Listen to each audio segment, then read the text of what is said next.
Hello दोस्तों, आपको स्वागत है पॉजिटिव थिंकिंग चैनल में। ये कहानी ध्यान से सुनो। एक समय की बात है, एक छोटे से गांव में एक लड़की रहती थी। उसकी नाम माया था। उसे अपनी उदारता और बुद्धिमत्ता के लिए जाना जाता था, लेकिन उसमें आत्मविश्वास की कमी थी। माया अपनी क्षमताओं पर संदेह करती थी और गांव के अन्य लोगों के सामने खुद को परे करने में कठिनाई महसूस करती थी। एक दिन गांव ने एक प्रतिभा प्रदर्शन का आयोजन किया, जहां सभी अपने विशिष्ट कौशलों को प्रदर्शित कर सकते थे।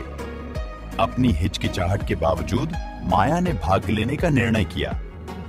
प्रतिभा प्रदर्शन के दिन करीब आते ही उसके मन में संदेह छा गया और उसने डर से जूझते हुए चर्चा की कि वह गांव वालों के द्वारा निरीक्षित होगी। प्रदर्शन के दिन माया ने नर्वसली ताकत के साथ मंच पर कदम रखा। जैसे ही वह अपनी कहानी सुनाने की शुरुआत की, कुछ जादू सा हुआ। उसकी आंखों में चमक आई और उसके शब्दों ने सुनने वालों के मन में जीवंत चित्र बना दिए। माया की कहानी ने सभी का दिल छू लिया। अनपेक्षित रूप से माया की प्रतिभा ने प्रकाश की तरह बहकर खड़ी हो गई। गांव वाले प्रभावित हुए, न केवल उसकी कहानी से, बल्कि उसके प्रदर्शन में जो उम्दा रुचि और ईमानदारी थी, उससे बहुत कुछ सीखा।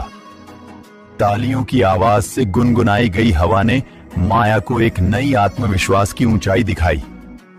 प्रदर्शन के बाद गांव का बड़ा वृद्ध माया के पास आया और कहा, माया, तुम्हारी कहानी हमारे समुदाय के लिए एक उपहार है।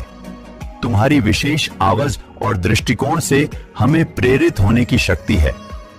कभी भी अपनी योग्यताओं को कम मत समझो। उन शब्दों ने माया के भीतर एक तार छू दिया। उसने समझा कि आत्मविश्वास उसको दूसरों से तुलना करने का नहीं, अपनी अद्वितीयता को स्वीकार करने का है। माया ने अपनी कहानी सुनाने की कला को और बढ़ाने लगी। दोस्तों, आपको ये स्टोरी अच्छा लगे तो लाइक कर देना। धन्यवाद।